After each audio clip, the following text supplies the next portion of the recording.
Hi, welcome back to another episode of Talk It Out. So, in our last episode, we spoke about resting, and I think resting is kind of correlated to what we're going to speak next, which is overworking. I think most of the time, when we are not rested well, it also translates to us overworking. Not all the time, but most of the time we realize that these two are intertwined, and it's because we overwork, that's why we don't rest enough, and then because we're not well rested, then you don't have the mental capacity to put in your full 100%, and then you have to overwork in that sense. So we're going to touch on this topic as well. So this is kind of like a part 2 of the previous episode. Correct. So what's your take on overworking? I think overworking it boils down to the various levels of overwork. Physical, mental, emotional. Yes. Right? If we talk about physical, it's the same as the hunger pangs. When you feel hungry, how long do you take to react to go and eat your meal? Or you just put the hunger aside, then continue doing what you're doing until you are available, then you eat. Right? I would say the next one is the mental, the portion where you know that you are already resilient. Yes. But then because of this thought process of whatever that I do, as long as I put in the effort, it can be done. Right? And that is the mental part. However, the mental one is a little bit more, I would say, subtle. Because a lot of times you are being trained to, hey, it's okay. I can do it, so can you.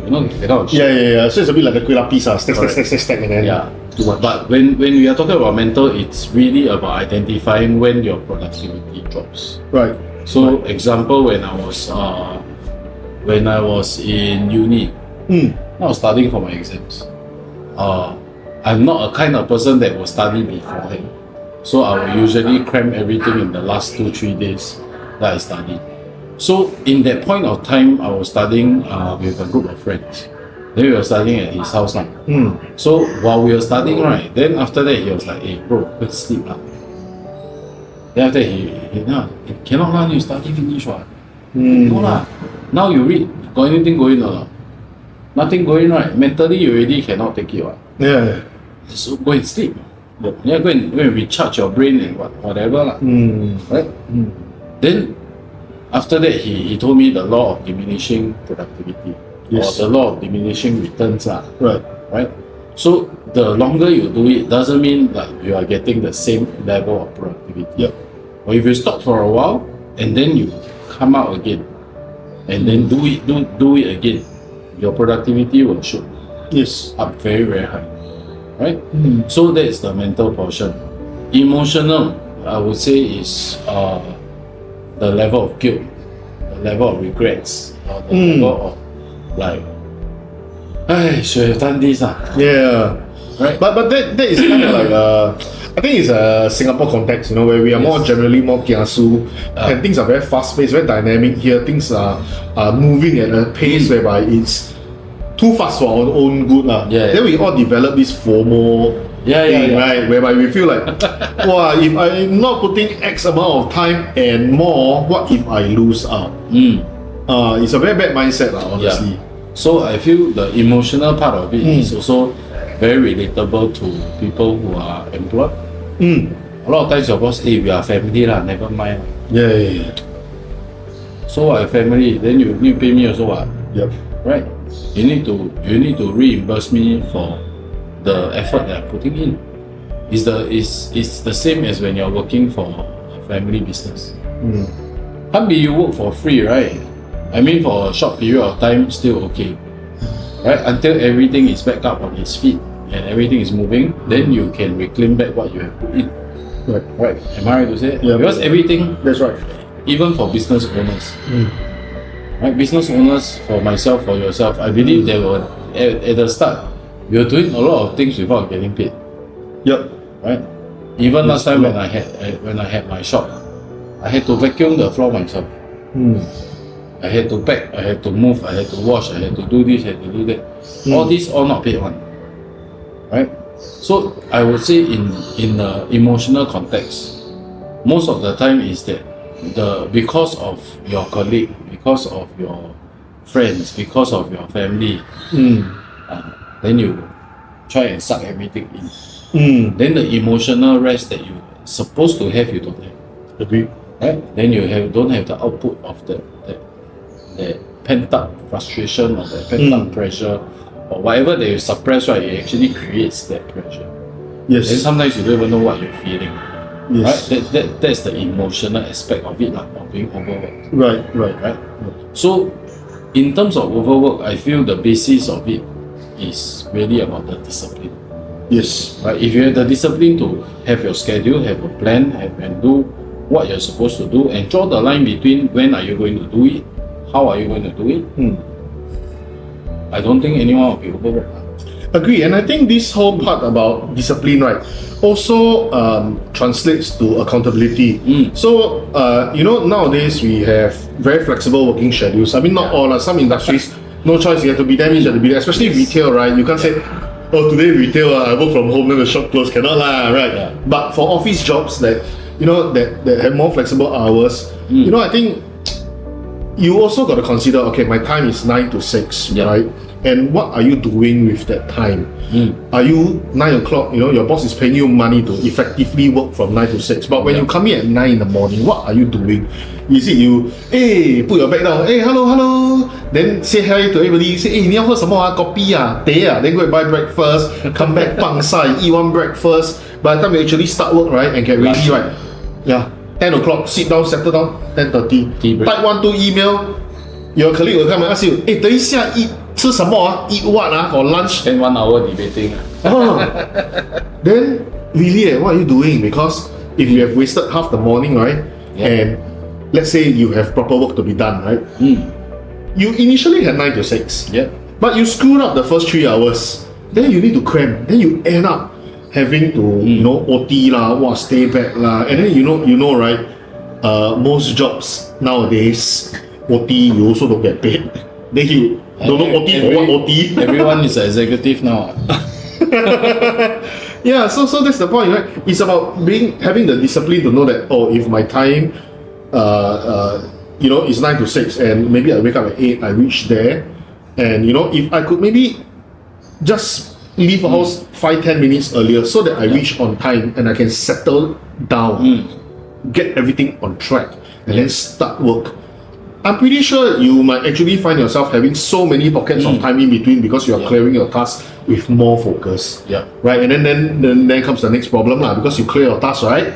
Then you need to act busy lah, huh? So this is a video, right? Also, not just for employees, not just for self-employed and solopreneurs, but also for bosses. So for all you poor souls out there that are suffering from this, if your boss keep every time come out, 没有做工never work time to send this video to your bosses. Because right, I think as bosses, right, it's also important to acknowledge that our staff is going to put X amount of effort for whatever that we are remunerating them with, and also that time is not the right measurement to see someone's effectiveness and efficiency. Right. So I would say it's the same as when you're a professional. Right. If today you come to me and tell me that, hey, can you do me a logo? Right? Then I will tell you that the logo is worth how much. Instead of telling you that my hourly rate is how much. That's true. Right? If I take 100 hours to do the same logo, where it can be done in 5 minutes, then I saved you 99 hours and 55 minutes. Right. This 99 hours and 55 minutes, what could you have done with the logo? What value could you have created with the logo? Right? So it's the same thing as when you are working a full-time job. There are times whereby there are peak periods, there are lull periods. Right? In my previous company that I was doing training. So usually the peak period is during the school holidays. That's right. Right? So our working hours is actually very flexible. Right? But on normal time, like during the lull period, not much training and all that, there will be days that I don't even need to appear anywhere, and I'm only required to appear in my training sessions. Right? Just be there at this time and finish, you go home, pangkang. No need to stand in, go back office, sit down there, show your face. For what? There's no point in doing that. Agree. Right? So when you are moving towards effectiveness and efficiency, then that is where you all can consider how you want to do it. Yes. Because certain industries, like for example the service industry, lull period is when in the day when everyone is working, right? Yeah. I think it depends on which particular service industry. We talk about food lah. Food industry. People don't eat at weird timings like 10:30. Maybe tea break lah. Yeah. Right, but you don't need to have a fully staffed restaurant to have that tea break. Right? But you also cannot tell your staff, your end work at 5 because the dinner crowd starts at 6. Yeah. Right? So like I mean as time goes along, the shift work and all that start to come in. And even in the healthcare industry, right? The nurses, the doctors, they are all on shift. Right? This is to also allow them to rest. Right? And if you feel that you're overworked, chances are the structure and the way that you are doing things might not be the most effective. Right. Then it's about thinking how are you going to do it. Right. Or if your area is settled and you still feel overworked because you're covering other people's assets, then that is where the company's structure needs to change. But in that case, okay, I think what you said is right, but sometimes it's very hard to change the company's structure, culture. So at the same time, it's about knowing yourself, right, and finding a role or job that you feel passionate in. Right, when you're passionate about it, you will do whatever it takes to complete that task or to do it the fastest way possible. And if you feel that there's a misalignment, you're always free to go. Right? Because a lot of times bosses tend to guilt trip their staff. Hey, don't do this, 没有人做. Right? Hey, I need you to do this. Where when you become so-called indispensable, then you end up being the Sakang warrior. Right? Anything, hey, this person do. And that is something that a lot of employed people that I know, or I wouldn't say a lot, I heard a lot of stories of people like, why you don't want to perform? Perform 又怎样? I think the best example is in our national service, right? The people lobo is really lobo until don't know like what. You just sit down there, then look busy, act important. Then what's the point? Then after every day you go home late just to prove a point that hey, I first to arrive, last to go home, so I deserve that promotion. Then this itself has built up that belief system that hey, the more I'm doing means the better result I'm getting. But doesn't mean you spend 12 hours a day in the office means you are very productive. You are just super inefficient. I mean that's my point of view. Right? So it is about your own discipline, how you draw the line. Right? Because task, if it's too much, let your boss know. Right? No job is too little one. If it's too much, if you cannot finish, only got two reasons. One, either you're not effective enough or not efficient enough, or two, your workload is too high. If it's one, do something to change yourself lah. If it's two, go and tell your boss to lower your workload lah. Because it's something that you need to manage. Because sometimes you don't say nobody will know what. Agree. Your boss could possibly think, hey, I give you this, 你做得完. Hey, I give you this, you also can finish. Okay. Then if you finish your task already, what are you going to do next? I give you more. Then I keep giving you and giving you until you voice out. I think another part about this overworking thing is also knowing to draw your boundaries, and after that, learning how to speak up. I think most of the time also, many of us tend to swallow it, right? But not because we want to. I think a lot of us, especially in the Asian context, we have this teaching growing up whereby we want to, in Chinese it's called 以和为贵, what do you call it? Seek harmony, right?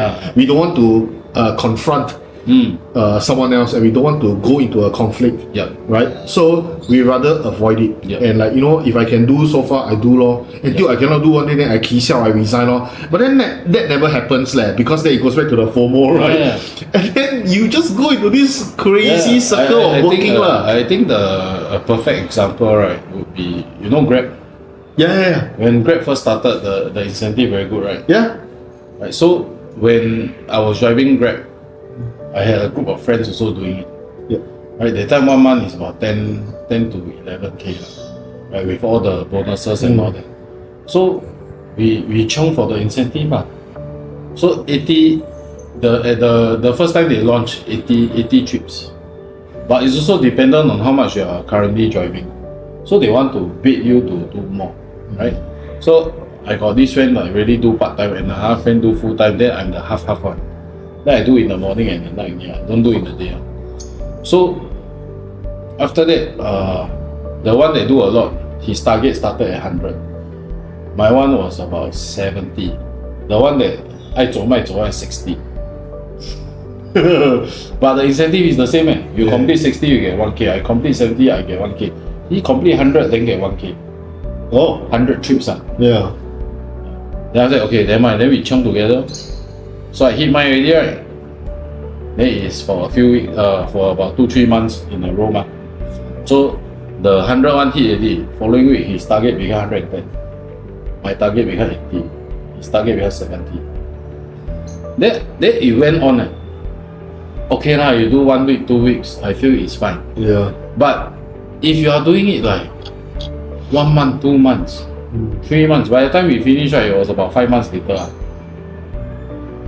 We really chuan. Yeah. How to hit?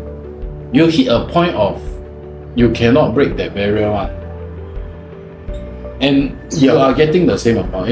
And after it became so stupid that my that friend, right, need to hit 200 trips. The one that drive full time, I need to hit 200 trips, then get the same incentive as me where I need to hit 150. And if you think about it, right, decent driver lah, on a good day, if you all short trips, 1 hour you can drive about 3 trips, including going to the location and picking up the passenger, dropping off, right? You can do 3 trips per hour. 200 trips is how many? If let's say 180 it's about 60 hours on the road. Yeah. For 7 days. Yeah. 60 hours for 7 days, 1 day is about 10 hours. No lah. 10 hours. And 3 trips, right? Around 9 hours, around there lah. 3 trips is a lot already. Yeah, it's a lot. I think usually you average around 2 trips only. Right. Especially when it's off peak, right? You on the app, you put down there, you can do anything kopi, can do whatever shit that you want, right? The app won't ring one. How to hit? Yeah, agree. Right? So it is about that. Then it came to a point whereby the 3 of us, right, end up the one that 爱走卖走 one, right?算了啦, then my other not important. My rest more important. But to me and the other, a bit more can hit already. Yep. So end up Friday, Saturday, Sunday, I don't have my full-time job to handle, right? So I drive through the 3 days. Start on Friday night, sleep in, then drive already, sleep in the car. Saturday morning start again, drive until I tired, sleep in the car again until Sunday. So I never go home for that 3 days just to hit that. Oh, that's crazy, right? So at that point in time, it was up to my discipline to know that, hey, I need to stop. Then I draw that line, okay, I stop. 算了，有就有，没有就没有。Right? And they still give you cut off timing one. Yeah. Right? Yeah. Correct. Then it's the cut off timing is damn weird one. It's not like 12 midnight one. Yeah. It's like 5 p.m. Then like, huh? Correct. So when you are going through this process of knowing or recognizing that you're overworked, then that is where you can recognize it at this point, right? If I hit this point already, it's time for me to reconsider what am I going to do and shit. Yep. Right? Yep. And for employed, I think it's easier. Most 最多怎样? At the most, throw letter find another job. Right? I have friends who have high paying job. They don't want to deal with the stress. throw a letter, go and find a lower paying job, right? But the ones that I think it's most of the time giving a lot is the solopreneurs, the startups. Right? When I first started my business, you cannot imagine how many times I sleep in the office, how many times I sleep in the car, right? Just to make sure that everything is well and ready. Even the day before my grand opening, I didn't sleep at all. For 1 week, pack. Because it's only you, and you need to consider whether is it working or not. Even if it's not working, then how can you make it work? If you cannot make it work, is it time to stop? Right? Took me a good 2 years to decide to stop my crystal business. But even though it's not earning money. Agree. So I think the most important part, honestly, right, like what you are saying now, is actually right the way to identify how well we are doing and whether we are okay or are we overworked or whether are we under rested is actually one very simple thing. It's called alignment. Yes. Right, because when you work, example, let's say it's always going up, right? But if you let it go, there's a time whereby you can no longer put in this amount of energy and effort because, you know, as time passes and you keep, you know, it's like your engine, can you constantly floor your pedal and rev for 30 minutes? Example, if let's say there is no speed limit and whatnot. You can, after the 31st minute you die, your car will die. Yeah. I won't be surprised if the engine pops out also, right? Like boom. Cannot tahan. So likewise, actually, right, it's not about being at a constant chong, but it's about when I'm doing come back down, realign and say, am I okay? Am I doing right? Am I resting? Okay. So have spurts, right? Intermittent spurts of rest in between, and then after that, you know, then take a longer break once the thing is done. So I feel like there are two sides, there are two stories to overworking. There is a good part and there's a bad part. I feel overworking is good because, you know, at times it helps to condition us to stressful situations. It also allows us to maintain strong focus. The mental resilience. Correct. But the downside is you cannot go at it for very long. Yes. It is not healthy. So always realign and seek the balance. So it's about making a plan on how to do it. Yes. Right? And I always believe in telling people this, don't use these type of things as a convenient excuse. Sometimes you jolly well know that you don't like to do it. Then you know that you have the bandwidth to do it, but I choose to not overwork, I put it tomorrow I do. But that is in turn what we call procrastination. Right? So when we are going through this entire process of allowing ourselves to be what we want, allowing ourselves to be truthful, right, and building that trust with yourself, it's really about being honest. And at that point in time, what are you doing it for? If you want to procrastinate, just say you want to procrastinate. It's okay, right? No, actually, no. If you really want to procrastinate, right, it's because you know you got something that you want to do, but you want to rest. Yes. Then figure out what you want to do, You want to do or you want to rest, right? Yes. But half the time, if you're procrastinating already, then quite obvious, right? Then means it's time to rest, right? Because you know your heart says you want to rest, then rest, Rest until you're rested. Yes. Then put your full 100% back into doing your job, which then goes back to what we were saying earlier about accountability. Right? Yeah. So I would say for employed, make a decision what is the type of roles that you want. Yes. What are the roles that you like? Okay, what do you like to do? Like if you like to be in office, if you like more structured, or do you like something a little bit more flexible? Do you like to be out of office? Sometimes you don't have to wake up so early and all that. Right? Then you go and find a job that suits you. Instead of submitting your resume, then the first one that reply you, okay, I go. Yeah, agree. Right? Which end up usually you are jumping from one shithole to another shithole and to another shithole. Right? And for those self-employed, solopreneurs, even insurance agents, startups and all this, it's always necessary to do a stock take on what are you doing. Okay, it is okay to not do well. It is really okay. But it is not okay to not do well and continue to do the same thing, thinking that something will change. Agree. If you are not changing anything, Agree. right?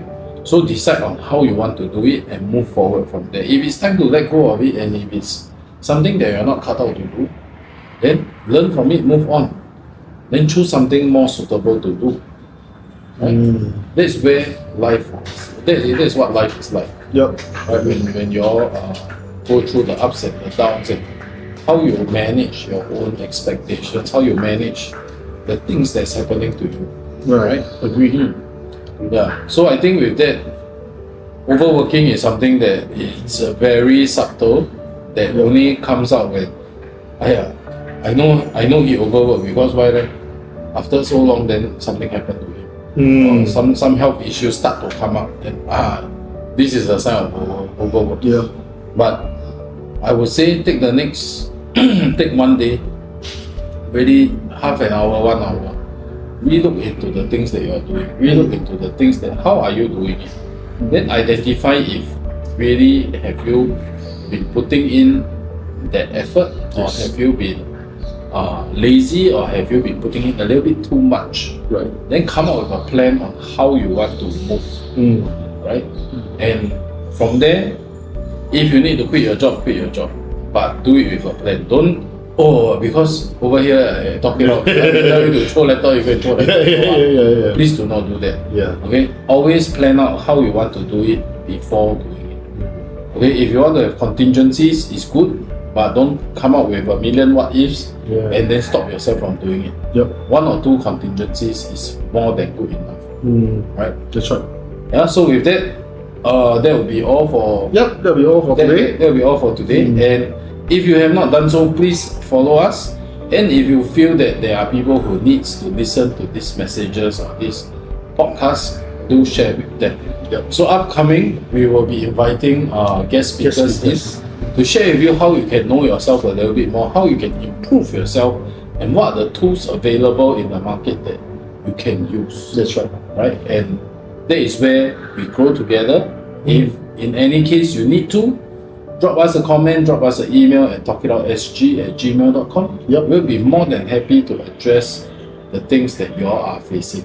That's right. Right? So with that, thank you very much, and we'll see you in the next episode. Bye-bye. Bye.